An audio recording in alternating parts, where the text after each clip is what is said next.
Hello बच्चों, आज हम चालू करेंगे chapter called application of derivatives, या शॉर्ट में इसको क्या बोलते हैं, AOD, एप्लीकेशन ऑफ डेरिवेटिव्स। इसको हम ये बोल सकते हैं कि जो डिफरेंशियल कैलकुलस है उसका पूरा क्रक्स इसके अंदर है। मतलब इसमें we will be requiring quantitative differentiability, limits, सबका एप्लीकेशन आ जाएगा।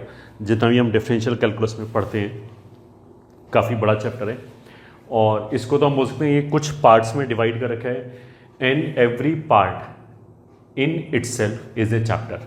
ठीक है, तो उसी से सबसे इम्पॉर्टेंट चीज़ क्या है इसमें, part A, that is tangent and normals. इससे हम चालू करेंगे। टेंजेंट एंड नॉर्मल का वैसे अगर हम थ्योरी वाइज बोलें तो almost everything has been done already. ये ठीक है, किसी भी पॉइंट पे अगर हमें टेंजेंट निकालना है तो हमें करना क्या है, जिस पॉइंट पे हमें टेंजेंट का इक्वेशन निकालना है उस पर एक पॉइंट चाहिए, वो तो खुद ही पॉइंट होगा, वो पॉइंट बताएगा ना इस पॉइंट पे टेंजेंट निकालो। और एक दूसरा हमें स्लोप चाहिए। Slope is nothing but dy by d x calculate करना है। अब बस dy by d x calculate करने के लिए हो सकता है कि हमें फर्स्ट प्रिंसिपल यूज़ करना पड़े, हो सकता है कि हमें पैरामीट्रिक डिफरेंशिएशन यूज़ करना पड़े, इस तरह की कुछ चीज़ आ सकती है पिक्चर में। अदरवाइज थ्योरी वाइज तो almost everything has been done already. ठीक है, फिर भी अपन कुछ तो करेंगे। Equation of tangent to f of x y is equals to 0 at point P which is x1 comma y1 can be given as। ये ठीक है, ये कोई कर्व है। मतलब अभी हम ये जो टेंजेंट का इक्वेशन निकाल रहे हैं इसमें फंक्शन होना जरूरी नहीं है। ये ठीक है, जनरल कर्व की बात करें तो equation of tangent to this at point P x1 comma y1 can be given as, ये ठीक है, y minus y1 is equals to dy by d x evaluated at point P into x minus x1। ये ठीक है, point slope form हो गया। ये y minus y1 बराबर m times x minus x1 हो गया, जहां पे m जो है, स्लोप जो है, that is nothing but dy by d x, वो ही लिखा हुआ है। ये ठीक है, ये टेंजेंट का इक्वेशन हो गया। And for normal at P we will have y minus y1 is equals to, normal क्या होता है, normal is a straight line perpendicular to the tangent. ये ठीक है, at the point of tangency. वैसे तो इनफाइनाइट लाइंस परपेंडिकुलर हो जाएगा, बट नॉर्मल कौन सी लाइन होगा, जो उसी पॉइंट पे परपेंडिकुलर हो। ठीक है, तो अगर मान लिया कर्व ऐसे है, अब इस पे हमने कोई पॉइंट लिया P, वहां पे खींचा टेंजेंट, तो ये तो हो गया टेंजेंट जिसकी इक्वेशन ये लिखिए। अब इसी पॉइंट पे जो इस लाइन के परपेंडिकुलर होगा दैट विल बी नॉर्मल। तो परपेंडिकुलर लाइन है तो m1 m2 -1 हो गया, तो dy बाई डी एक्स का रेसिप्रोकल उसको minus d x upon d y at point P x minus x1 ऐसे लिख सकते हैं। ये हमारा हो गया नॉर्मल का इक्वेशन। ठीक है, note,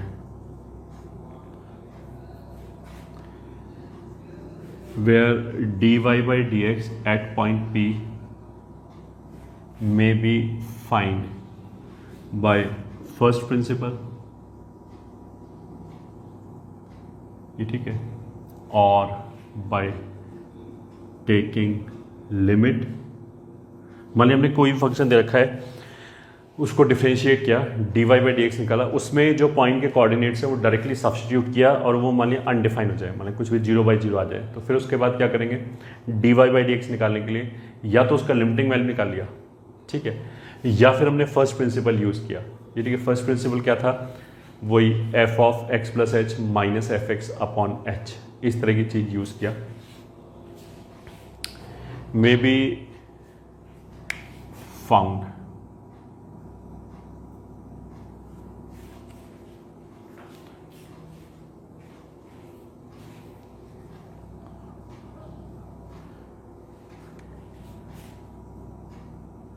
may be found by first principle or by taking limit of dy by dx if undefined by direct substitution।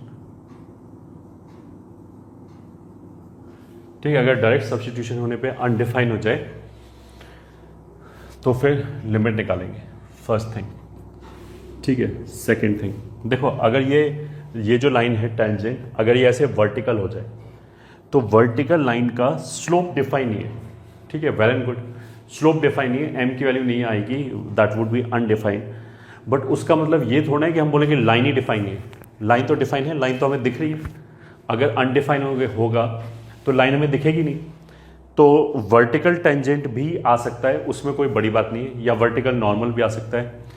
तो इसी को हम क्या बोलेंगे, if dy by d x अगर हमने p पे इवेल्युएट किया and it approaches towards plus minus infinity, then tangent will be vertical. ठीक है, वर्टिकल लाइन है, उसका इक्वेशन कुछ ऐसे होता है, x is equal to x1 with equation x is equal to x1। ठीक है, and in this case normal will be horizontal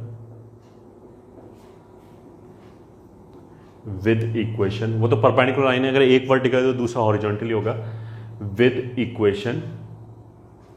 ठीक है, अब ये वाला जो पॉइंट है ये x1, y1 है, तो अगर इससे कोई वर्टिकल लाइन पास करेगा तो उसका equation x is equal to x1 होगा। कोई हॉरिजॉन्टल लाइन पास करेगा तो ऑफ कोर्स उसका equation y is equal to y1 होगा। तो हॉरिजॉन्टल होगा, इसका इक्वेशन कितना हो जाएगा, y is equal to y1। अब अगर dy by d x zero हो जाए तो उल्टा हो जाएगा, फिर टेंजेंट जो है वो हॉरिजॉन्टल हो जाएगा क्योंकि स्लोप जीरो हो गया टेंजेंट का, और उसका इक्वेशन ये आ जाएगा y is equal to y1। Normal vertical हो जाएगा, उसका इक्वेशन आ जाएगा x is equal to x1। ठीक है, third point, y intercept of tangent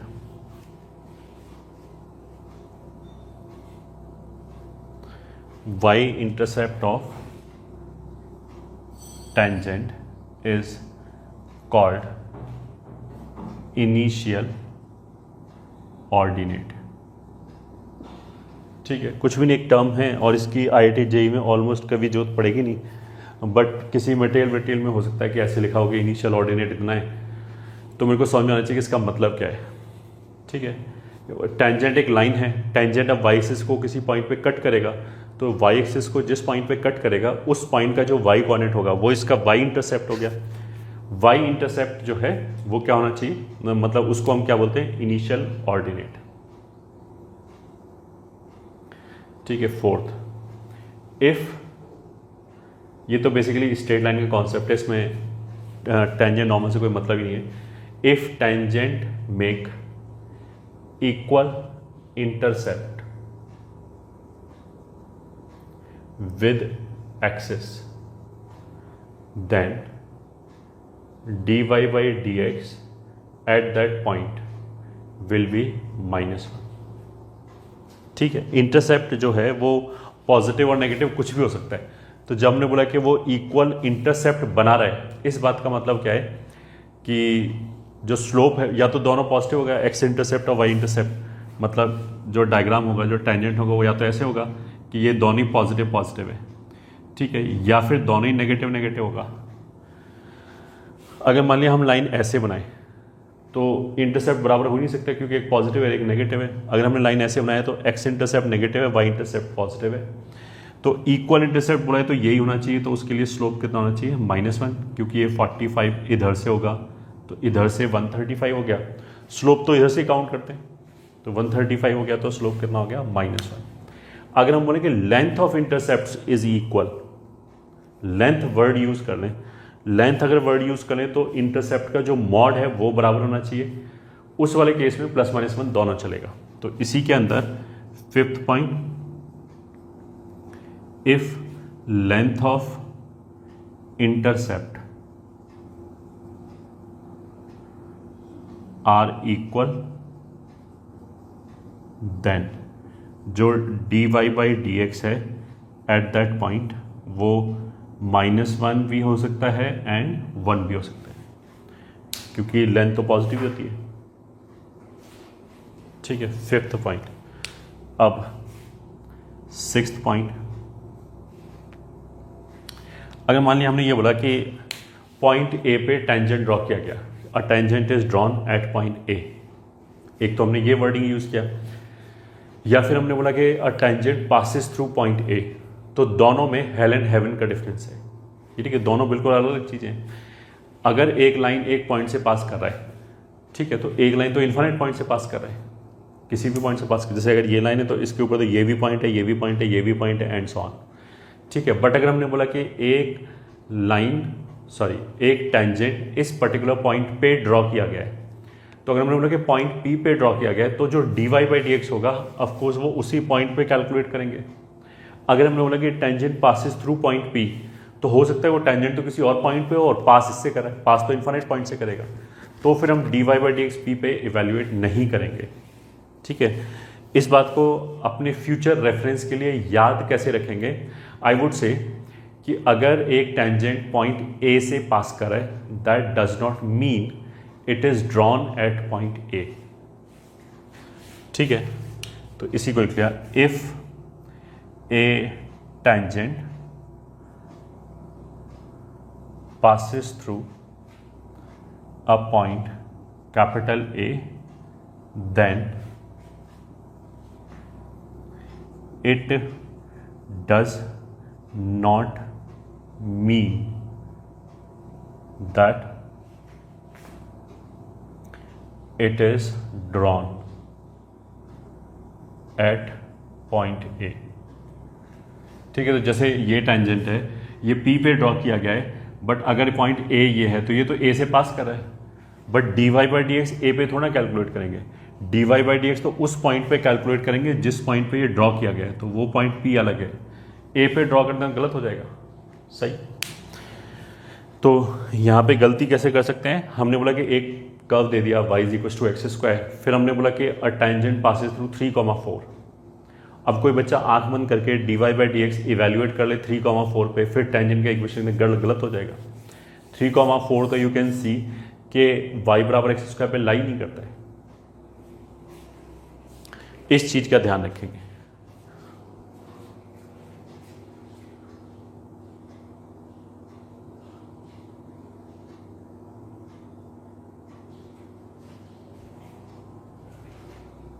ठीक है, लिखिए इसको।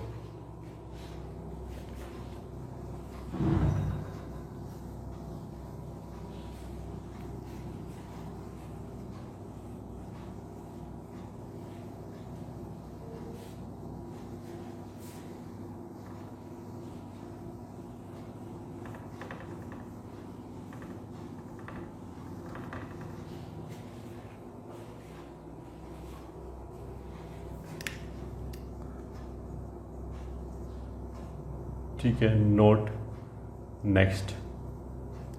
ठीक है, जो भी था 7th, if a point is assumed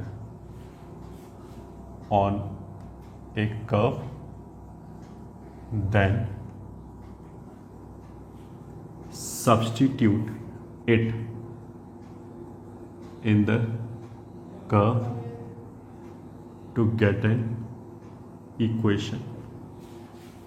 ठीक है, अगर हमने बोला कि एक पॉइंट ए है जो हमने अज्यूम किया है कि ये एक इस कर्व पे लाई कर रहा है, तो जैसे हमने बोला इस कर्व पे लाई कर रहा है, तो हमने उसके कोऑर्डिनेट्स को जो भी पॉइंट माना है, मान लिया अल्फा कॉमा बीटा, उसको हमने उस कर्व की इक्वेशन में रखा, तो हमारे पास एक इक्वेशन आ जाएगा। ये बोला इसने। ठीक है, 8, if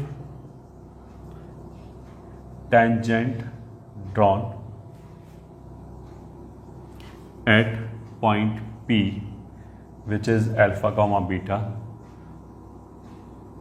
passes through point Q which is say x1, y1 then। अब काफ़ी क्वेश्चन ऐसे आएंगे जिसमें क्वेश्चन की लैंग्वेज में ऐसे लिखा होगा कि हमने पॉइंट P पे टेंजेंट ड्रॉ किया और वो पॉइंट Q से पास कर रहा है, ठीक है। तो उस वाले केस में हम क्या करेंगे, एक तो देखो हम ऐसे कर सकते हैं, जो पॉइंट P है वो तो डेफिनेटली कर्व के ऊपर ही लाई कर रहा होगा, तभी उसके ऊपर हम टेंजेंट खींच सकते हैं, ठीक है। जो पॉइंट Q है वो कर्व के ऊपर हो भी सकता है, नहीं भी हो सकता है, ये ठीक है, उससे कोई फर्क नहीं पड़ता। तो एक तो हम ऐसे कर सकते हैं कि P के ऊपर टेंजेंट का इक्वेशन लिख लें और फिर उसमें Q को सेटिस्फाई करा दें, वैसे जो रिलेशन आएगा। और जो डायरेक्टली हम ऐसे भी कर सकते हैं कि ये मान लिया पॉइंट P है, ठीक है, और इस पे हमने एक टेंजेंट खींचा, वो पॉइंट Q से पास कर रहा है। तो हम इसको आगे चल के ऐसे रेफर करेंगे, ठीक है। कैसे रेफर करेंगे कि इस लाइन का स्लोप दो तरीके से लिखा जा सकता है, ठीक है। एक तो हो गया कि ये P पे टेंजेंट है, तो अगर हम dy बाई dx इवेल्युएट करें P पे, एक तो ये वैसे आ जाएगा, ठीक है। और दूसरा क्या है कि ये 2 पॉइंट P और Q को ज्वाइन कर रहा है, तो 2 पॉइंट फॉर्मूले से आ जाएगा, मतलब yq minus yp upon xq minus xp, ठीक है। yq की जगह y1 लिख लिया, yp की जगह चाहो तो बीटा लिख लिया, x1 माइनस अल्फा। तो ऐसा लिखने से ये इंफॉर्मेशन यूज हो गया मैथमेटिकली कि P पे जो ड्रॉन टेंजेंट है वो Q से पास कर रहा है, ठीक है। Of course we are suppose to pay attention to this, the dy by dx we have calculated for point P, it is not for point Q, ठीक है, क्योंकि Q तो कर्व पे नहीं है, ये ठीक है, टेंजेंट इस पे थोड़ा ड्रॉ किया गया है। तो एक हमने ये चीज ध्यान रखा, ठीक है। और याद रखने वाला पॉइंट क्या है, जैसे अगर मेरे को कर्व के ऊपर एक पॉइंट मानना है, मैंने बोला कि let P is a point on this curve, तो हम उसको कुछ मान सकते हैं, कुछ भी, alpha comma beta. Alpha comma beta बोलने से क्या हो गया, हमने दो वेरिएबल इंट्रोड्यूस किया, एक अल्फा एक बीटा। अब वो जो दो वेरिएबल है, ठीक है, अगर वो जो दो वेरिएबल है वो इफेक्टिवली एक वेरिएबल है, because the moment we said कि alpha comma beta lies on this curve, तो अल्फा कॉमा बीटा उस इक्वेशन को सेटिस्फाई भी करेगा। अब अगर हमने सेटिस्फाई करा दिया तो अल्फा और बीटा में एक रिलेशन आ गया, ठीक है। तो बेसिकली क्या होगा कि अल्फा और बीटा दो अननोन हो गया, बट अल्फा और बीटा में एक रिलेशन भी आ गया, ठीक। कुछ भी बीटा इज इक्वल टू मान लिया 4 अल्फा स्क्वायर प्लस 3। तो जो हमने अल्फा कॉमा बीटा माना, उसमें बीटा को हटा के वो रिलेशन ही लिख दिया अल्फा के टर्म्स में, ठीक है। मतलब अल्फा कॉमा बीटा लिखने की बजाय हमने 4 अल्फा स्क्वायर प्लस 3 लिख दिया, तो alpha comma 4 alpha square plus 3 ये पॉइंट हो गया हमारा। तो ऐसा करने से क्या होगा कि हमें कम वेरिएबल दिखाई देगा, कम वेरिएबल अगर दिखाई देगा तो कैलकुलेशन हमें ज़्यादा इजी पड़ेगा, ये ठीक है। कम उसमें क्या होता है, कम भीड़ भाड़ होगी वहाँ पे, कम कम्बसम होगा, वेरिएबल्स कहाँ से कहाँ उठा के रखना है, ये सब चीज़ें हमें थोड़ा जल्दी दिखाई देगा। तो इसीलिए हम पैरामीट्रिक पॉइंट यूज़ करते हैं, ठीक है। पैरामीट्रिक पॉइंट यूज़ करने के, जैसे सर्कल में होता है ना, x square plus y square बराबर आर स्क्वायर लिखा है, तो उसके ऊपर हम एक पॉइंट को अज्यूम कर सकते हैं r cos theta comma r sine theta. तो उस r cos theta comma r sine theta को अज्यूम करने के पीछे लॉजिक क्या होता है, क्यों करते हैं, because we want to reduce number of variables, ये ठीक है, नंबर ऑफ वेरिएबल्स को रिड्यूस करने के लिए ऐसा करते हैं, ठीक है। अब पैरामीट्रिक पॉइंट जो फ्रीक्वेंटली अकरिंग कर्व्स हैं उसका हम लिस्ट बना सकते हैं, बाकी तुम खुद भी बना सकते हो, ठीक है। जैसे खुद कैसे बना सकते हैं, अगर मान लिया हमारा इक्वेशन है इस तरीके का, x rest power 4 plus y rest power 4 बराबर a रेस्ट पावर 4, मतलब बीच में प्लस वाला है, तो हम ऐसा सोचेंगे यार इसके करस्पॉन्डिंग कोई ट्रिग्नोमेट्री का फॉर्मूला क्या है, तो इसको हमने ऐसे लिख लिया, x रेस्ट पावर 4 ऐसे plus y upon a raised power 4 is equal to 1। तो ट्रिग्नोमेट्री में एक फॉर्म होता है cos square plus sine square is equal to 1। तो अगर ये कॉस स्क्वायर है तो हम बोलते हैं x अपॉन a को रूट कॉस मान लिया, ठीक है। तो अगर मैं x अपॉन a को हमने क्या मान लिया, रूट कॉस थीटा, तो x कितना हो जाएगा, a रूट कॉस थीटा, ऐसे करके हो जाएगा। तो इसके ऊपर ऐसे ये ए रूट साइन थीटा हो जाएगा। एक जनरल पॉइंट हम ऐसे अज्यूम कर सकते हैं, ए रूट कॉस थीटा कॉमा ए रूट साइन थीटा। ठीक है, तो जब इसमें सब्स्टिट्यूट करेंगे तो ए रेस्ट पावर 4 जो है वो तो कैंसिल हो जाएगा, और ये कॉस और साइन जो है यहाँ पे फोर्थ पावर लेंगे तो cos square plus sine square 1 हो जाएगा। उसका मतलब थीटा की हर वैल्यू के लिए it will B satisfying this equation. तो इस कर्व के ऊपर एक पॉइंट ऐसे अज्यूम कर सकते हैं ये। ठीक है, और देख लिया, मान लिया अगर ऐसे curve x raised power 2/3 y raised power 2/3 बराबर ए रेस्ट पावर 2/3, तो इसमें भी प्लस है तो इसमें भी cos square plus sine square. अगर बीच में माइनस होता तो हम क्या बनाने की कोशिश करते, sec square minus tan square 1 होता है, तो फिर हम उस वाले फॉर्मूले की तरफ से लेके आते हैं। तो इसमें भी प्लस है, ये जो 2 लिखा है उससे तो कॉस स्क्वायर का स्क्वायर वाला 2 आ जाएगा, और एक्स रेशो पर 1/3 की जगह कॉस आना चाहिए। ठीक है, उसका मतलब क्या, एक्स क्या होना चाहिए, कॉस क्यूब होना चाहिए, और इस ए को भी इसके मिला दिया तो ऐसे ही एक्स अपॉन ए क्या होना चाहिए, कॉस क्यूब होना चाहिए। तो यहाँ पॉइंट क्या आ जाएगा, a cos cube theta comma a sine cube theta. ऐसे a point can be assumed on this का। ठीक है, अब अगर मैंने उसको उठा के यहाँ पे रखा तो देखो ए की पावर 2/3, यहाँ पे भी ए की पावर 2/3, तो ऐसे कैंसिल हो जाएगा, और कॉस क्यूब की power 2/3 will give you cos square. ठीक है, एक तो देखो मतलब cos square plus sine square 1 आ गया, ये दिख गया होगा। एक तो देखो हम ऐसे कर सकते हैं। ठीक है, दूसरा तरीका क्या है, मतलब दूसरा तरीका नहीं, दूसरे तरह के कर्व क्या है कि मान लिया कुछ ऐसे लिखा है एक्स रेस्ट पावर 4 बराबर वाई रेस्ट पावर 5, तो इसमें हम एल्जेब्राइक मान सकते हैं ऐसे टी कॉमा टी, वाई पे पावर 5 है तो हमने एक्स पे पावर 5 ले लिया, एक्स वाले टर्म पे, एक्स पे 4 है तो इधर 4 हो गया। तो जब हम इस पॉइंट को उठा के अब ऐसे रखेंगे, एक्स की जगह ये, वाई की जगह ये, तो 5 इधर से आ रहा है, 4 इधर से आ रहा है, तो इधर भी टी रेस्ट पर 20 हो जाएगा, इधर भी टी रेस्ट पर 20 हो जाएगा, तो सेटिस्फाई हो जाएगा। तो इस कर्व के ऊपर अगर मेरे को कोई पैरामीट्रिक पॉइंट अज्यूम करना हो तो I can assume as this. ठीक है, अब इसको हम थोड़ा बहुत और भी ले सकते हैं। अगर मान लीजिए ये कर्व है, ठीक है, तो इसको हम ऐसे अज्यूम कर सकते हैं इज इक्वल टू 2y का होल क्यूब। ठीक है, x पे पावर 2 है तो यहाँ y पे पावर 2 ले लिया, y पे पावर 3 है तो यहाँ x पे पावर 3 ले लिया। अब ये जो t स्क्वायर है ये 2y की वैल्यू है, तो y की वैल्यू कितनी हो जाएगी, t²/2। अब तुम देख सकते हो, इसको रखा, यहाँ पे भी t⁻⁶, यहाँ पे 2 कैंसिल हो जाएगा, t⁻⁶ यहाँ पे भी आ जाएगा। ये ठीक है, और अगर मान लिया ऐसे लिखा हो x-3 बराबर 32 y+1 मान लिया ये लिखा है, इसके लिए कोई पॉइंट अज्यूम करना है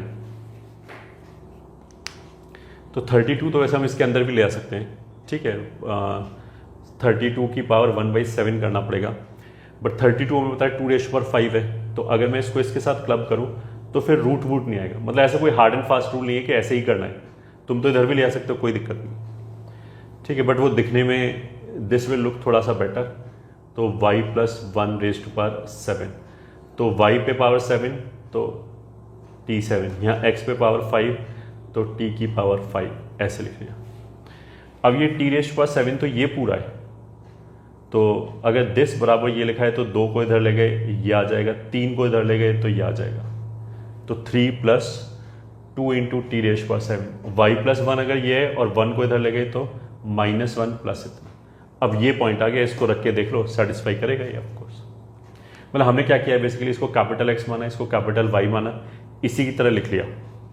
फिर जब कैपिटल X बराबर t⁻⁷ आ गया, वहां से स्मॉल x निकाला तो ये आ जाएगा, बस एज सिंपल एज दिस। ठीक है, तो ये तो तरीका हो गया। अब इसको एक कंपाइल कर लेते हैं।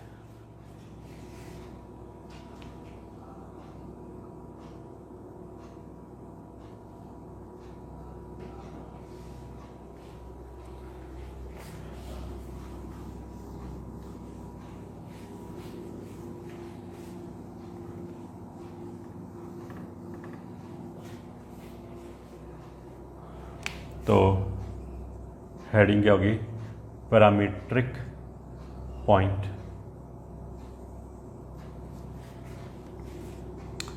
सीरियल नंबर, ठीक है, फंक्शन और पैरामीट्रिक पॉइंट। ये फंक्शन मान लिया, पहले तो बहुत सिंपल लाइन ले लिया ax प्लस बी वाई बराबर सी, तो इसमें कुछ भी नहीं, अपनी तरफ से किसी भी एक जगह x और y की जगह t रख लिया और दूसरा निकाल लिया। अगर मैंने x की जगह t रखा है, इसको इधर ले गए, b को इधर ले गए, तो y कितना आ जाएगा, c minus a t upon बी, y ये हो जाएगा। ठीक है, सेकेंड पॉइंट अपना जाना पहचाना circle, x square plus y square बराबर आर स्क्वायर, तो इसमें हम मान सकते हैं r cos theta comma r sine theta. ठीक है, थर्ड हो गया कुछ भी x square upon a square plus y square upon b square is equal to 1, तो बीच में प्लस है तो ये कॉस स्क्वायर, ये साइन स्क्वायर, तो अगर ये कॉस स्क्वायर है तो एक्स अपॉन एक कॉस हो गया, तो x कितना हो गया, a cos theta comma b sine theta, इससे बन जाएगा। ठीक है, अगर बीच में माइनस है तो कुछ भी नहीं, sec square minus tan square is equal to 1 हो जाएगा। ठीक है, तो this will be a sec theta comma b tan theta. ठीक है, पांचवा अगर पैराबोला है y square is equal to 4ax, तो उसके ऊपर तो स्टैंडर्ड का वैसे लेते हैं ए टी स्क्वायर 280। फिफ्थ अगर हम सिक्स्थ ले लें, ठीक है, root x plus root y बराबर रूट ए, तो आ जाएगा a cos 4 theta a sine 4 theta.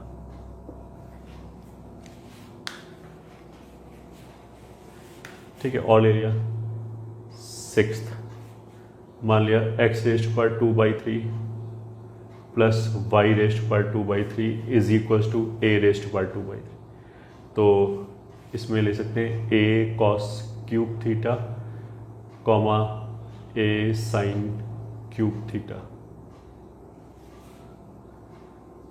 Seventh x raised पर एन अपॉन ए रेस्ट पर एन प्लस वाई रेस्ट पर एन अपॉन बी रेस्ट पर एन इज इक्वल टू 1, तो a cos 2/n theta, यहाँ पे तो कॉस स्क्वायर बनाना है, cos 2/n से कितना होगा, एन कैंसिल हो जाएगा, कॉस स्क्वायर बच जाएगा, और B sign 2/n theta. Eighth, ठीक है, अगर हमने लिखा मान लिया एक्स रेस्ट पर एम बराबर वाई रेस्ट पर एन, तो इधर एन ले लिया, इधर एम ले लिया।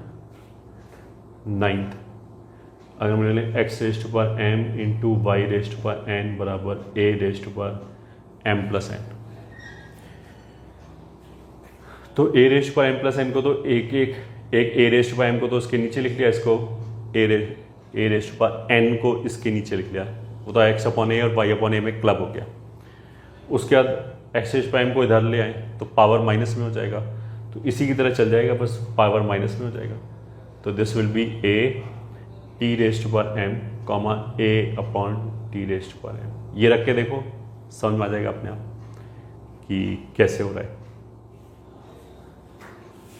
ठीक है, कुछ नहीं, सिक्स्थ वो था तो 7 8 9 10 11 एक्स स्क्वायर वाई स्क्वायर बराबर x square plus y square, तो वो पॉइंट आ जाएगा sec theta comma cosec theta. ठीक है, अब तो अपने आप ही बना सकते हैं बहुत सारे ऐसे। So these were some important curves.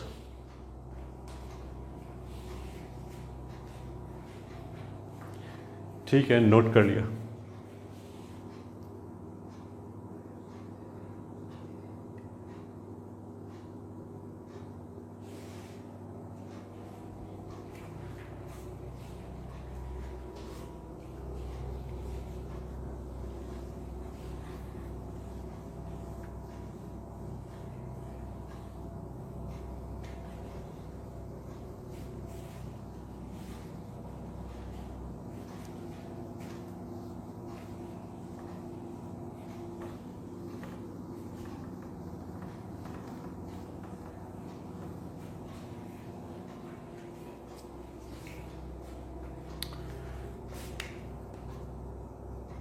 10th point सब टेंजेंट सब नॉर्मल। ये भी देखो जेई के पॉइंट ऑफ व्यू से इंपॉर्टेंट नहीं है। Most probably they will not ask, they will not use these terminology, but फिर भी अपन तो बुक में मिल जाएगा definitely. There will be many question जो ये टर्मिनोलॉजी यूज़ कर रहे हैं, तो उसी के हिसाब से हम पढ़ लेते हैं। ये एक्स एक्सिस है, पॉइंट पी पे हमने टेंजेंट खींचा, वो टी पे कट कर रहा है। नॉर्मल खींचा, वो मान लिया क्यू पे कट कर रहा है, और या नॉर्मल चलो एन पे कट कर रहा है। इस वाले पॉइंट को क्यू मान लिया, ये वाला पॉइंट मान लिया एक्स कॉमा वाई है, ठीक है। तो इस पॉइंट को थीटा मान लिया। तो अगर ये टेंजेंट है, ये नॉर्मल हो गया। अगर ये टेंजेंट है और टेंजेंट का स्लोप tan थीटा है, तो d y by d x, ये ठीक है, एट दैट पॉइंट वही tan थीटा हो जाएगा, ठीक है। तो अब बेसिकली हम डिफाइन कैसे करते हैं कि जो भी टेंजेंट है वो पॉइंट और एक्स एक्सिस का पॉइंट ऑफ इंटरसेक्शन टी है, इसके बीच का जो पोर्शन है ये, इसको हम बोलते हैं length of tangent, length of tangent. ऐसे ही डिफाइंड है ये, ठीक है। अब ये जो लेंथ ऑफ टेंजेंट है, इसका एक्स एक्सिस पे अगर हम प्रोजेक्शन देखें तो वो ये है, दिस इज डिफाइंड एज सब टेंजेंट, ठीक है। अब ऑब्वियसली अगर ये सब टेंजेंट है तो ये क्या हो जाना चाहिए, सब नॉर्मल, क्योंकि इसमें नॉर्मल पिक्चर में आ रहा है। उस पॉइंट से एंड जो नॉर्मल का प्रोजेक्शन है एक्स एक्सिस के ऊपर, ठीक है। एंड अगेन अगर ये सब टेंजेंट है तो ये क्या हो, सॉरी, ये अगर लेंथ ऑफ टेंजेंट है तो ये क्या हो जाना चाहिए, लेंथ ऑफ नॉर्मल, ये हो जाना चाहिए, ठीक है।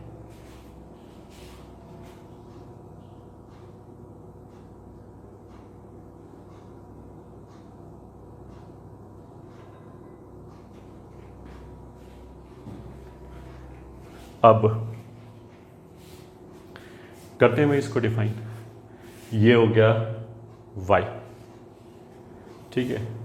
तो अगर देखो ये y है, ये 90 है, मतलब ये राइट एंगल ट्राइंगल हो गया क्योंकि यहाँ 90 है, इधर थीटा है तो इधर 90 माइनस थीटा होगा।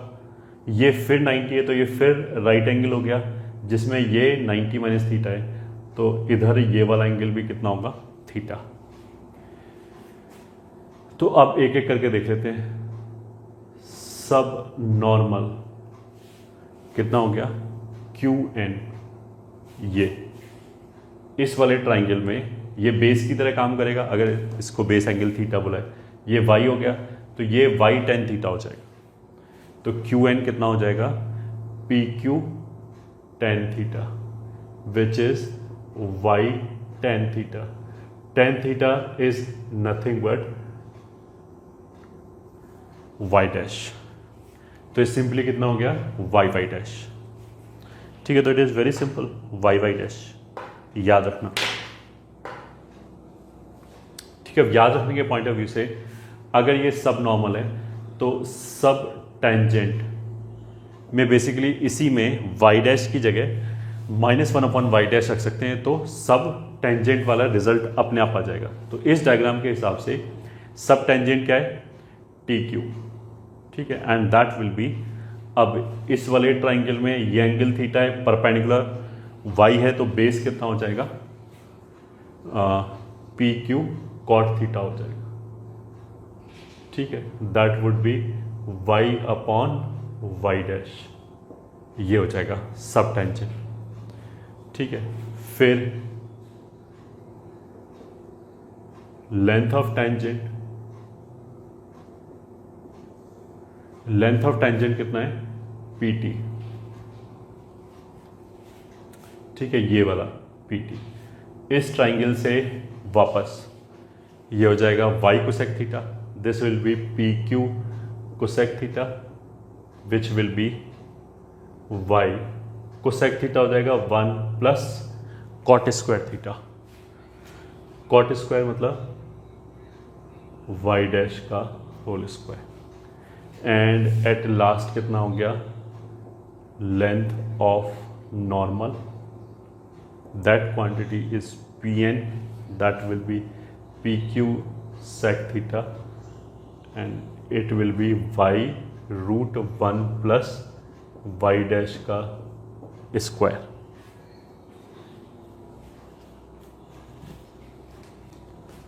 ठीक है, ये आ जाएगा।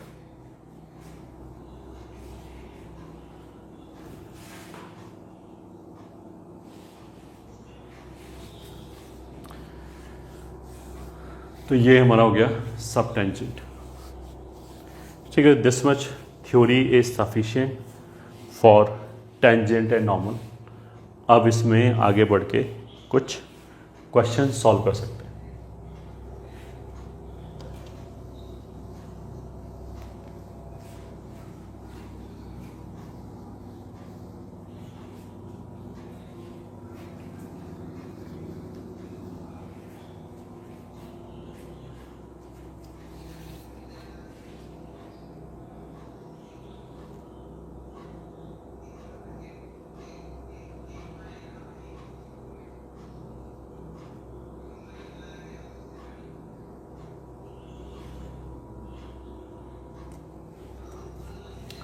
ठीक, कुछ क्वेश्चन लिख लेते हैं।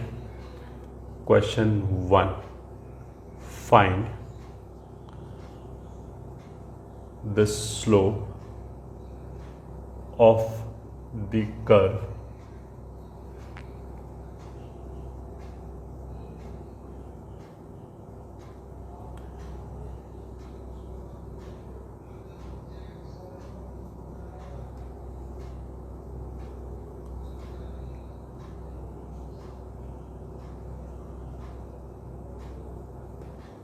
second point, find the point on y is equals to x cube plus 2x square minus 3x plus 1 tangent at which is parallel to 4x minus y is equals to 3। फिर Question 3, find equation of tangent and normal to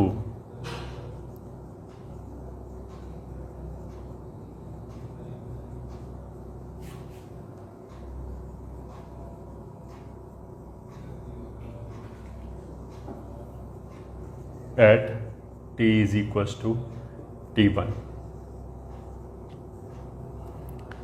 Question 4,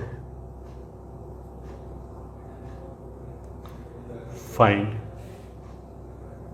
all tangents to y is equals to cos x plus y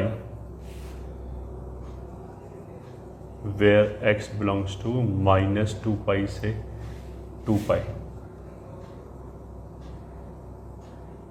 which are parallel to x plus 2y is equals to 0। Question 5,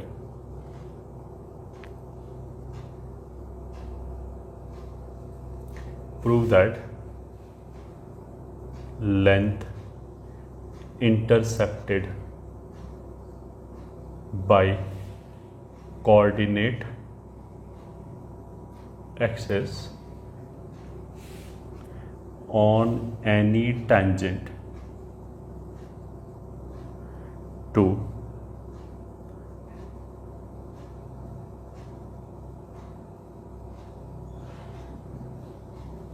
is of constant is constant।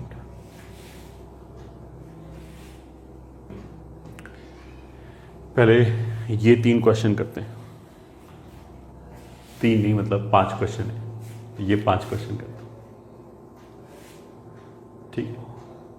First, slope of the curve y is equal to इतना at x is equal to π/4, कुछ नहीं, differentiate कर दिया, 1 + x का derivative 1 sin x as it is plus 1 + x as it is, इसका derivative cos x, ठीक है। At x is equal to π/4, तो y dash at x is equal to π/4 will be sin π/4 हो जाएगा 1/√2 plus 1 + π/4 into 1/√2, तो 1/√2 common आ गया, 2 + π/4, यही answer हो गया। ये तो ऐसे एक क्वेश्चन हो गया बोर्ड टाइप, ठीक है। अब दूसरा, find the point on this, ठीक है, y is equal to x³ + 2x² - 3x + 1, इसके ऊपर एक पॉइंट चाहिए, ये ठीक है। Tangent at which is parallel to this, तो जो भी पॉइंट है वो x1 y1 मान लिया, या हमने xy लिखा रहने दिया अभी ऐसे ही, ये ठीक है। या चलो मान लेते हैं, मान लिया पॉइंट इज x1 y1, जिस पॉइंट की वो बात करें। तो जैसे हमने पॉइंट अज्यूम किया वैसे हम क्या करेंगे, इस पॉइंट को उठा के इस कर्व की इक्वेशन में रखेंगे, ये इसको सेटिस्फाई करना चाहिए, तो आ जाएगा y1 is equal to x1³ + 2x1² - 3x1 + 1, ये हमारे पास एक इक्वेशन आ गया,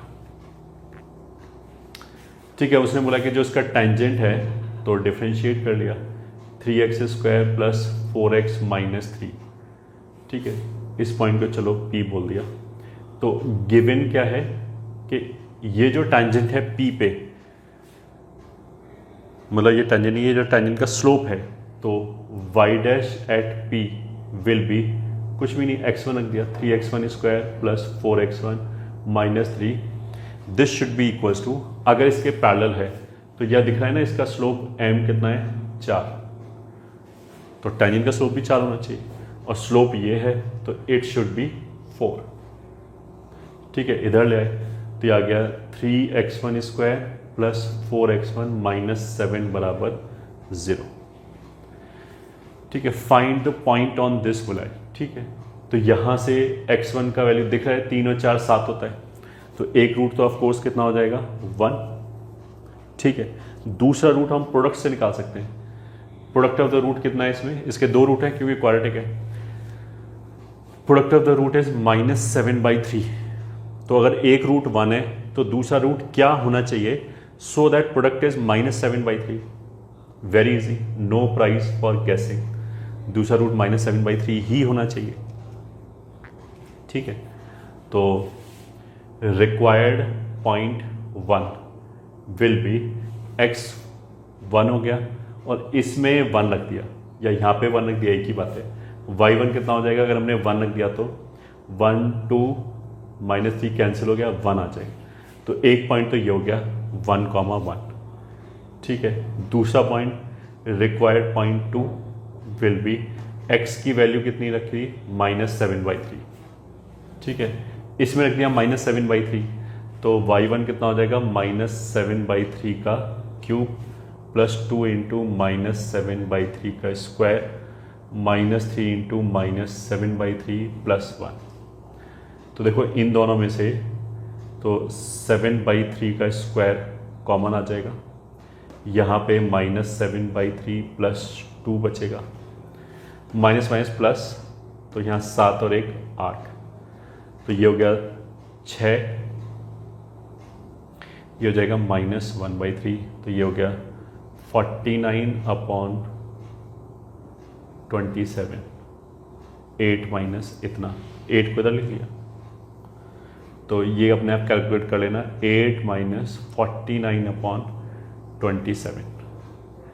तो पॉइंट निकालने के लिए बोला था कि फाइंड द पॉइंट, तो ये आ गया हमारा, 2 पॉइंट आ गए, तो आंसर आ गया,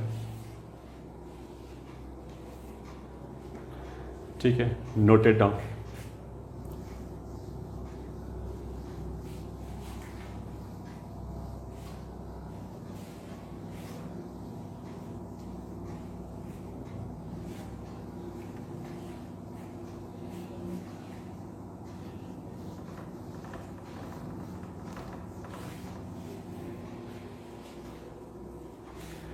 अब question 3, find equation of the tangent and normal to this, ठीक है, एट पॉइंट T1। तो क्वेश्चन 3 में बेसिकली जो पॉइंट दे रखा है वो किस फॉर्म में दे रखा है, पैरामीट्रिक फॉर्म में, ठीक है। तो कोई बात नहीं, इक्वेशन निकाल सकते हैं। अच्छा, t is equal to T1 का मतलब ये है कि इसमें पैरामीटर में t की वैल्यू T1 रखो तो y कोऑर्डिनेट यहाँ से आ जाएगा, x कोऑर्डिनेट यहाँ से आ जाएगा, और कुछ भी नहीं है, ठीक है। तो हमें डेरिवेटिव चाहिए एंड पॉइंट चाहिए। पॉइंट तो सीधा सीधा आ जाएगा a T1 minus sine T1 comma a1 minus cos T1, ये पॉइंट आ गया, ठीक है। तो पहले तो हमने डिफ्रेंशिएट किया dx बाई dt, इसको अगर हम t के रिस्पेक्ट में डिफ्रेंशिएट करें तो 1 माइनस कॉस t ऐसे आ जाएगा, and dy by dt will be, इसको डिफ्रेंशिएट किया तो a टाइम्स 1 का डेरिवेटिव 0 माइनस कॉस t का डेरिवेटिव साइन t, ये आ जाएगा। तो इन दोनों से dy by dx will be dy by dt upon dx by dt, ठीक है। पैरामीट्रिक डिफरेंशिएशन यही होता है। तो a sine t upon a times 1 minus cos t, ये कैंसिल हो गया। चाहो तो यहीं छोड़ दो, चाहो तो और ट्रिग्नोमेट्रिक में लगा सकते हैं, ये हो जाएगा 2 sine t by 2 cos t by 2 upon ये हो जाएगा 2 साइन स्क्वायर t बाई 2। तो एक 2 sine cancel, cot t by 2 हो गया, ठीक है। तो अगर हमें टेंजेंट का स्लोप चाहिए T1 पे, कुछ भी नहीं, t की जगह T1 रख दिया, तो टेंजेंट का इक्वेशन तो ऐसे आ जाएगा y माइनस y1, तो that is a1 minus cos T1, ये ठीक है, is equal to slope times that is cot T1 by 2, इसी में T1 रख दिया, x माइनस x1, तो a T1 minus sine T1, ठीक है, यही आ गया। अब मान लिया पॉइंट उसने बोला होता है T1 बराबर पाई बाई 4, कुछ भी नहीं, हम पाई 4 सब्स्टिट्यूट कर देते, कुछ नंबर आ जाते हैं यहाँ से, ठीक है। नॉर्मल जो आएगा, नॉर्मल में ये पॉइंट तो चेंज होगा ही, पॉइंट तो यही है, बस स्लोप चेंज हो जाएगा। तो ये a times 1 minus cos T1 ऐसे ही रहेगा, इसका बस माइनस 1 अपॉन m हो जाएगा, तो माइनस 10 T1 बाई 2 हो जाएगा, और x minus a T1 sign T1 ये ऐसे ही रहेगा। ये नॉर्मल का इक्वेशन हो गया, बस और कुछ नहीं चाहिए, ठीक है, खत्म। Question number 4, find all tangent to y is equal to cos x plus y which are parallel to this. तो इसका स्लोप कितना है, माइनस हाफ, ठीक है। तो dy बाई डी एक्स का वैल्यू माइनस हाफ होना चाहिए, ठीक है। तो पहले तो हमने मान लिया कि let point is px1 comma y1, तो इसको सेटिस्फाई करेगा कर्व के इक्वेशन को। हमने ऐसा बोला था कि जब भी एक पॉइंट अज्यूम किया कर्व के ऊपर, कोई भी पॉइंट अज्यूम किया, तो सबसे पहले हमने जाके उसको कर्व की इक्वेशन में रखा, ठीक है। तो वहां से ये आ गया। अब डिफ्रेंशिएट किया डी डी एक्स, तो आ जाएगा y dash is equal to minus sine x plus y into 1 plus y dash, ठीक है। तो अगर देखो टेंजेंट इसके पैरेलल है, तो यहाँ y डैश की जगह क्या रख दिया, माइनस हाफ, यहाँ पे भी और यहाँ पे भी, तो ये हो गया minus half minus sine x y की जगह ऑफकोर्स x1 y1 आ जाएगा into 1 minus half, minus minus plus, half और हाफ ये भी कैंसिल, तो यहाँ से तो आ जाएगा साइन x1 प्लस y1 बराबर 1, ठीक है। अब देखो sign square plus cos square 1 होता है, तो अगर साइन की वैल्यू 1 है तो कॉस की वैल्यू 0 हो जाएगी, ठीक है। ये हमने क्यों किया, क्योंकि इसको इधर ले जाके रखा हमने, ठीक है। कॉस की वैल्यू अगर 0 है तो y1 बराबर 0 आ गया। तो मतलब जिस पॉइंट की बात चली है उसके लिए y कोऑर्डिनेट 0 है। अब y1 बराबर 0 फिर इसमें रखा हमने। देखो ये ध्यान देने वाला छोटा सा पॉइंट है कि साइन x1 प्लस y1 1 होना चाहिए, ठीक है। उसके बाद डिराइव्ड ये है cos x1 plus y one, zero होना चाहिए, ये बात सही है। But cos x1 plus y one बराबर जीरो में मतलब अगर इस वाई वन को जो जीरो आया है इसको अगर हम यहाँ रखें तो cos जीरो तो ज़्यादा सोल्यूशन देगा, साइन वन हो जाए वो भी आ जाएगा, साइन माइनस वन हो जाए वो भी आ जाएगा। कहने का मतलब क्या है, this implies this but it does not imply this. अगर साइन वन है तो cos जीरो होगा, ये पक्की बात है। बट अगर cos जीरो है तो साइन तो माइनस वन भी हो सकता है। तो हमारी ओरिजिनल कंडीशन तो यही है ना, तो इसलिए इसी से सॉल्व करेंगे, ना कि इससे फालतू के सोल्यूशन आ जाएगा जो एक्चुअल में आंसर नहीं होगा। तो इसमें अगर हमने y1 जीरो रखा तो साइन x1 कितना हो जाएगा 1। अब sign x1 is equal to 1 के तो वैसे इनफाइनाइट सोल्यूशंस हैं, बट यहाँ पे इसने क्या किया कि उसने बोला कि x केवल -2π से 2π तक ही ले जा सकते हैं, तो उसने नंबर सोल्यूशंस को छोटा कर दिया। ठीक है, तो अगर हम यहाँ से शुरू करें तो ये 2π हो गया और क्लॉकवाइज घूमे तो ये -2π हो गया। ठीक है, साइन 1 कहाँ पे होता है, केवल इस जगह पे, तो ये 2 पॉइंट हो गए। एक तो हो गया एंटी क्लॉकवाइज जाएंगे तो π/2 मिलेगा, क्लॉकवाइज जाएंगे तो -3π/2 मिलेगा। तो यहाँ से x1 की वैल्यू एक तो π/2 आ गई, एक -3π/2 आ गई। दोनों के लिए y1 तो जीरो ही रहेगा, तो मतलब हमारे लिए पॉइंट 1 आ गया π/2, 0 एंड पॉइंट 2 आ गया -3π/2, 0। ठीक है, अब क्वेश्चन में क्या बोला, उसने पॉइंट नहीं बोला है, उसने बोला कि find all tangents to this. Tangents का इक्वेशन निकालना है, कोई बात नहीं। T1 इसके पैरेलल है तो इसके पैरेलल लाइन तो कोई भी ऐसे होगा x + 2y बराबर लैम्डा, तो x + 2y तो आएगी और इधर भी x + 2y आएगा बराबर लैम्डा। और इसको अगर हम सेटिस्फाई करेंगे π/2, 0 को सेटिस्फाई करेंगे तो लैम्डा सीधा सीधा ऐसे ही आ जाएगा। x की जगह π/2 रख दिया, y की जगह 0 रख दिया तो π/2 ही आ गया।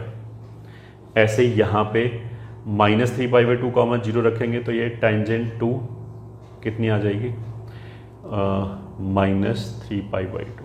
यही वो दो टेंजेंट हो गया जो रिक्वायर्ड टेंजेंट हैं।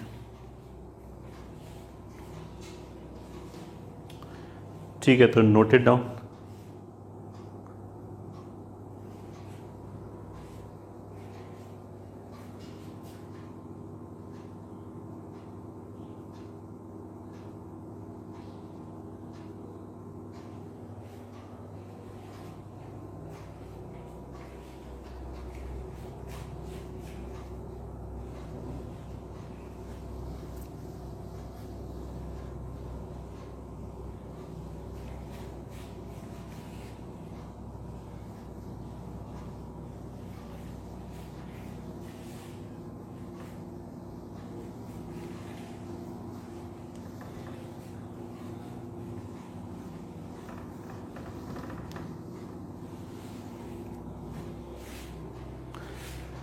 Next question, prove that length intercepted by coordinate axis on any tangent to this curve। ठीक है, उसने बोला कि एक कर्व है 5th क्वेश्चन में x⁻2/3 plus y⁻2/3 is equal to c⁻2/3। ये कोई भी एक कर्व है और इसका कोई भी टेंजेंट ले लिया, उस टेंजेंट पे x एक्सिस और y एक्सिस जो भी लेंथ इंटरसेप्ट करेगा वो कांस्टेंट ही होगा, फिक्स्ड होगा वो। ठीक है, तो इस पे हमने क्या किया, जनरल पॉइंट पे मेरे को शो करना है कि कांस्टेंट आएगा, तो एक इस पे हमने पैरामीट्रिक पॉइंट ले लिया और वो हम क्या ले सकते हैं, c cos cube theta, c sin cube theta. ठीक है, अब देखो लिखने के लिए हम ऐसे लिख सकते हैं कि x बराबर c cos cube theta and y बराबर c sin क्यूब थीटा। ठीक है, अलग अलग लिख लिया, सीधा एक ही जगह लिखा रहना दे सकते थे। तो अब अगर हमने टेंजेंट का इक्वेशन निकाला तो वो आ जाएगा dy/dx। ये ठीक है, तो पैरामीट्रिक डिफरेंशिएशन से ऐसे लिख सकते हैं। तो बेसिकली ये तो हमने समझाने के लिए लिखा, अदरवाइज हम सीधा क्या करते, अगर dy/dx है और मेरे को पता है पैरामीटर के टर्म्स में लिखा है, तो हम सीधा ये y है ये x है, तो हम y को न्यूमरेटर में आएगा, ये x डिनोमिनेटर में आता है, इसको हम सीधा डिफ्रेंशिएट कर देते थीटा के टर्म्स में, तो ऐसे आ जाता है sine square theta into cos theta whole divided by, इसको डिफ्रेंशिएट कर देते d x by d theta निकालें, मतलब इसको डिफ्रेंशिएट करें, एक ही बात है, तो 3c cos square theta into minus sine theta, ये आ जाता है। तो 3 कैंसिल, c कैंसिल, एक एक साइन कैंसिल, एक एक कॉस कैंसिल, तो अल्टीमेटली ये कितना आता है, एक तो माइनस आता है, ऊपर एक साइन नीचे एक कॉस, तो माइनस टेन थीटा आ जाता है। ठीक है, अब टेंजेंट का इक्वेशन लिखते हैं। मेरे को तो ये प्रूव करना है कि थीटा कुछ भी ले लो, वो जो इंटरसेप्टेड पोर्शन है वो कांस्टेंट आएगा। ठीक है, मतलब ये डायग्राम कर्व मान लें कैसे भी है, मेरे को कर्व का जानने की जरूरत नहीं कि शक्ल कैसा है। ये हमने एक जनरल पॉइंट P ले लिया थीटा, और एक्स एक्सिस और वाई एक्सिस इसको टेंजेंट को A और B पे कट कर रहे हैं। क्वेश्चन में हमें प्रूव क्या करना है कि कोई भी टेंजेंट ले लो, उसके ऊपर जो इंटरसेप्टेड पोर्शन आएगा एक्सिस की वजह से वो कांस्टेंट का मतलब कि थीटा से इंडिपेंडेंट आना चाहिए। तो ऑफ कोर्स इस क्वेश्चन में कांस्टेंट केवल C दिखाई दे रहा है, तो जो भी हमारा ये आंसर आएगा ए बी की लेंथ का जो भी आंसर आएगा उसमें थीटा नहीं आना चाहिए, C के टर्म्स में कुछ आ जाना चाहिए, तो हम वही निकालेंगे।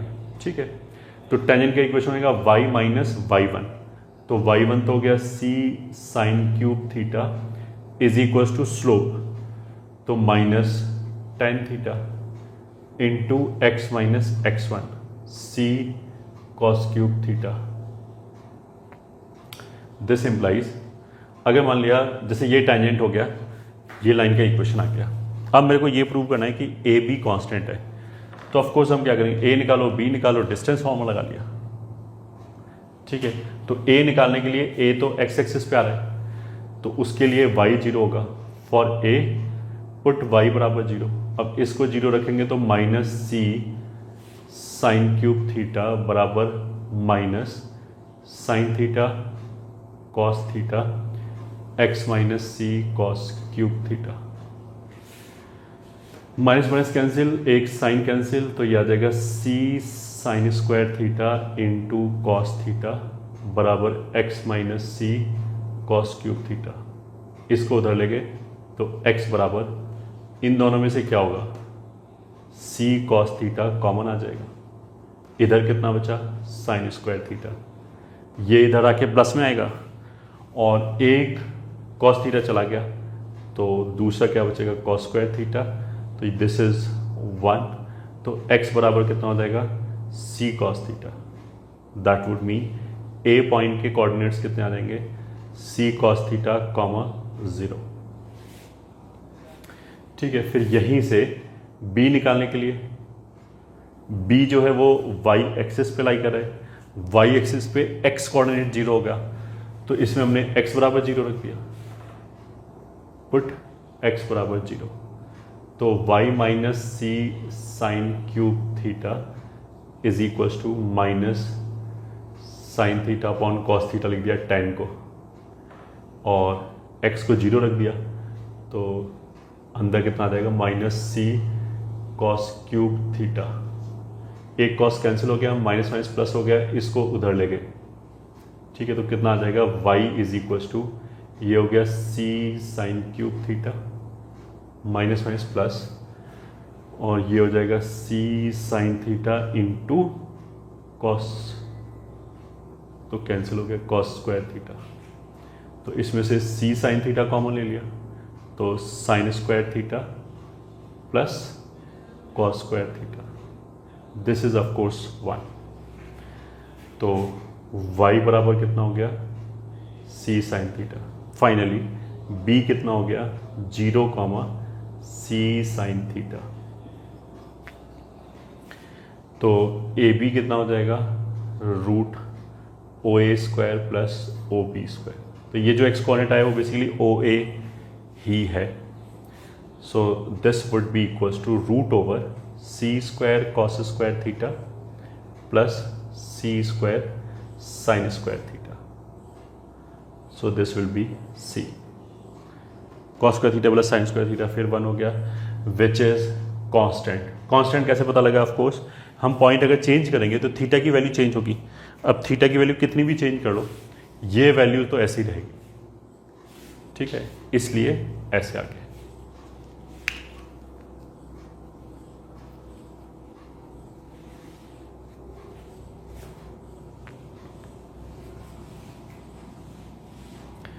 ठीक है, note it down.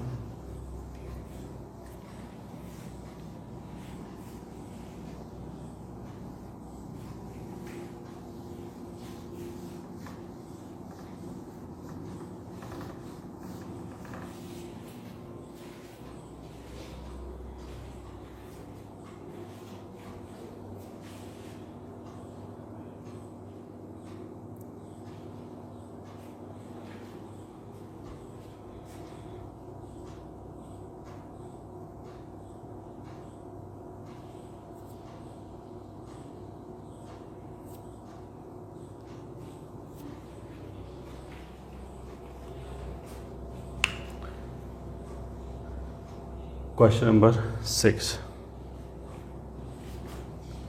If P1 and P2 are the length of perpendiculars from origin to tangent and normal to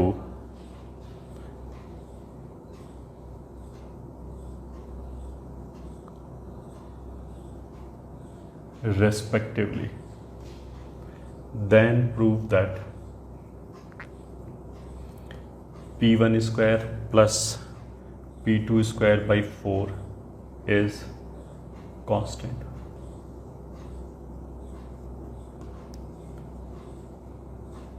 Find the condition if px plus qy plus r is equals to 0 is normal to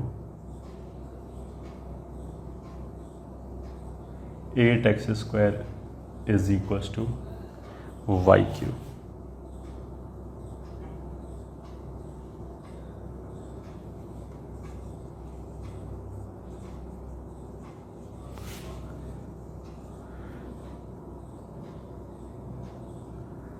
Find equation of normal to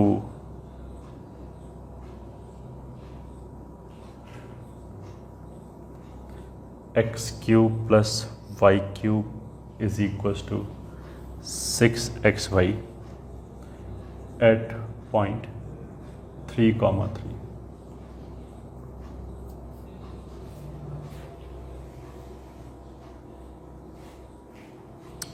ठीक है, शुरू करते हैं।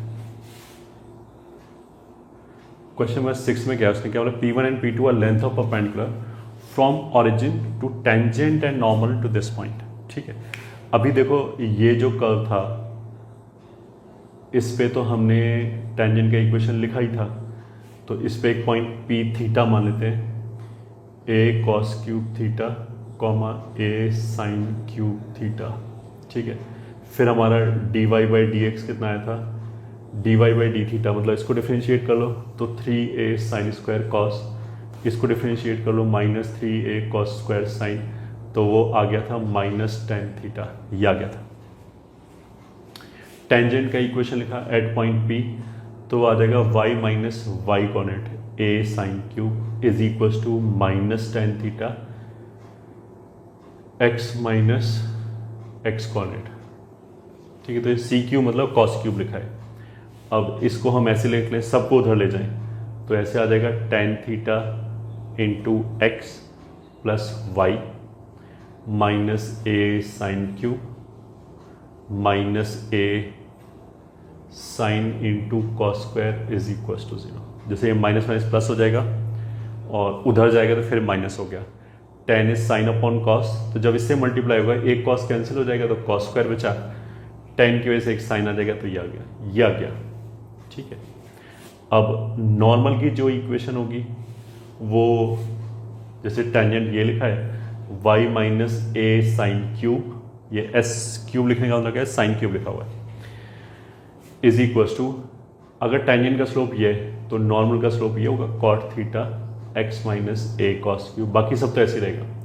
इस सब को आप left पे ले गए या सबको राइट पे ले आए तो cot theta into x minus y, हाँ, और कितना हो जाएगा प्लस ए साइन क्यूब हो जाएगा माइनस ए कॉट होगा कॉस अपॉन साइन, तो a cos raise to power 4 upon sine आ जाएगा इज इक्वल्स टू 0।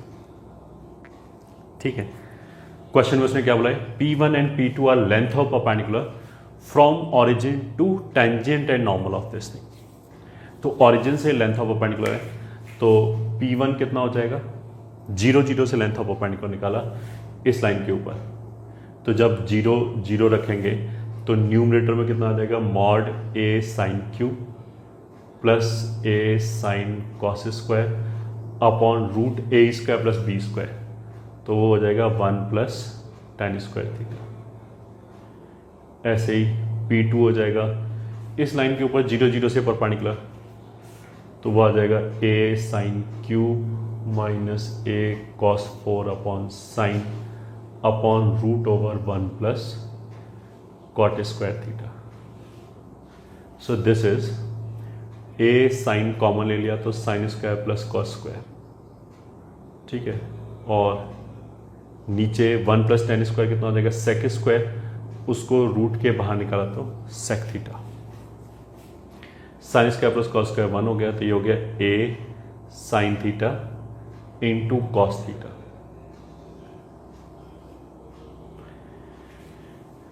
इसमें क्या है, a sine raise to power 4 minus cos raise to power 4 upon sine 1 plus cot square, ठीक है, ये कितना हो जाएगा कोसेक स्क्वायर थीटा, और कोसेक स्क्वायर थीटा रूट के बाहर निकाला तो कोसेक थीटा, ये साइन थीटा है, तो ये दोनों तो कैंसिल हो गया ऐसे ही। ठीक है, sine raise to power 4 minus cos raise to power 4 को अगर हम फैक्टराइज करें तो sine square minus cos square sine square plus cos square ऐसे आएगा, sine square plus cos square 1 हो गया, मॉड के अंदर तो ऐसे लिख सकते हैं cos square minus sine square, ऐसे पलट सकते हैं, मॉड के अंदर तो कोई फर्क नहीं पड़ता। ठीक है, cos square minus sine square कितना होता है, ए कॉस 2 थीटा,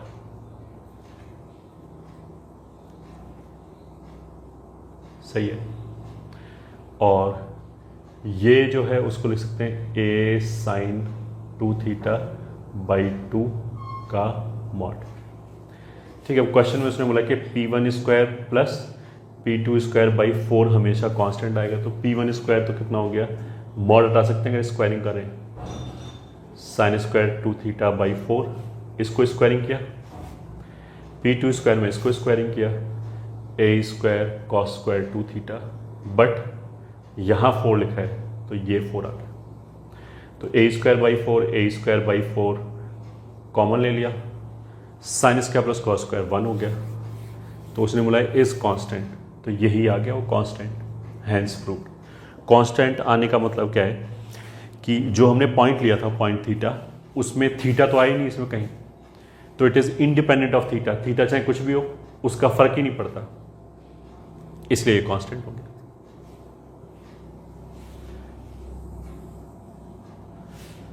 ठीक है, ये क्वेश्चन नंबर कौन सा हो गया 6।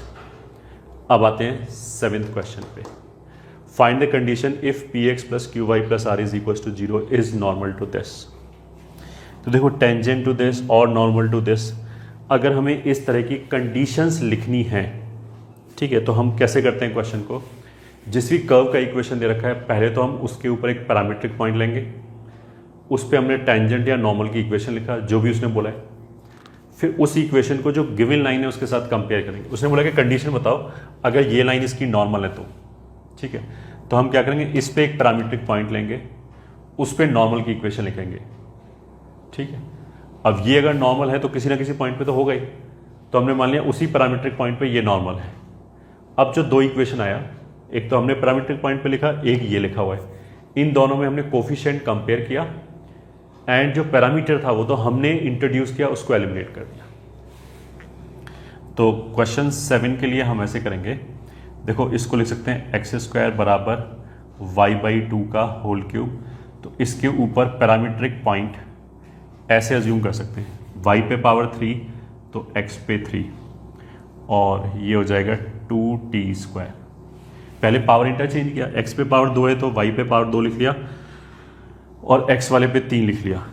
अब t² आ गया, t² अब y/2 के बराबर है, तो y किसके बराबर है, 2t² के बराबर। अब तुम देख सकते हो जब 2t² यहाँ रखेंगे तो 2 कैंसिल हो जाएगा, t² का क्यूब t⁻6 आ जाएगा, इधर भी t⁻6, तो सेटिस्फाई हो गया, ठीक है। ये मान लिया हमारा पॉइंट P है, तो हम क्या बोलेंगे, लेट जो भी गिवन लाइन है px plus qy plus r is equal to 0 is normal to the curve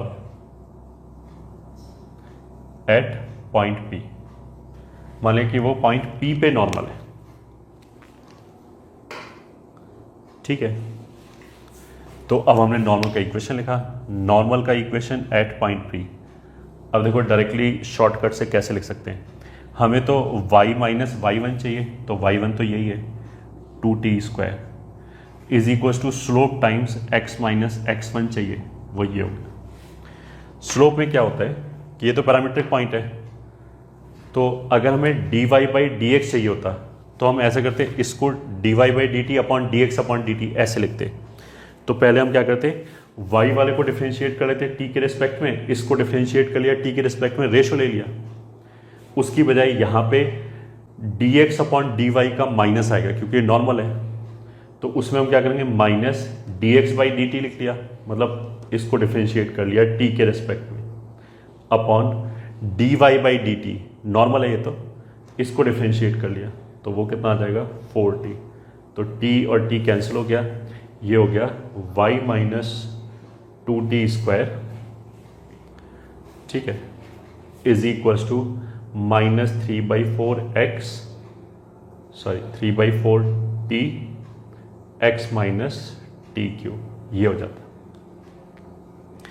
अब देखो ये भी नॉर्मल है एंड जो दूसरी इक्वेशन दे रखी है ये भी नॉर्मल है, तो इसको तो पहले हमने एक तरफ ला के लिख लिया, तो 3/4t x plus y minus 2t² minus minus plus minus 3/4t⁴ is equal to 0। ये भी नॉर्मल है, normal at point P, and normal at point P ये भी है, px plus qy plus r बराबर 0। तो अगर ये दोनों नॉर्मल हैं तो हम क्या करेंगे, कंपेयर, ठीक है, कंपेयर कोफिशिएंट। तो x के कोफिशिएंट का रेशो 3/4t, इधर p, y के कोफिशिएंट का रेशो 1/q, कांस्टेंट टर्म का ratio minus 2t² plus 3/4t⁴ upon r, ये तीनों बराबर है, कुछ भी नहीं। यहाँ से t की वैल्यू निकाली तो p इधर जाएगा, 4 इधर जाएगा, तो 4p/3q। t को एलिमिनेट करना है क्योंकि जो हमारा आंसर आएगा उसमें t नहीं आना चाहिए, वो तो हमने इंट्रोड्यूस किया है, और यहाँ से t की वैल्यू उठा के रख दिया तो हो गया एलिमिनेट। तो 1/q माइनस इन दोनों में से t² बाहर आ जाएगा, तो बाहर आके हो जाएगा 4p/3q का होल स्क्वायर, ये वाला r बाहर है, और अंदर कितना बचेगा 2, t² को बाहर निकाला है, प्लस 3/4 और फिर t², तो 4p/3q का होल स्क्वायर। ये हमारा एलिमिनेंट हो गया, या फिर ये हमारा रिक्वायर्ड कंडीशन हो गया।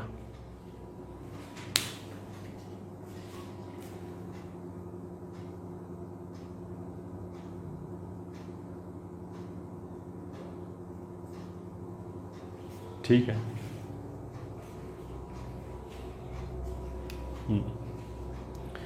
तो नोट इट डाउन।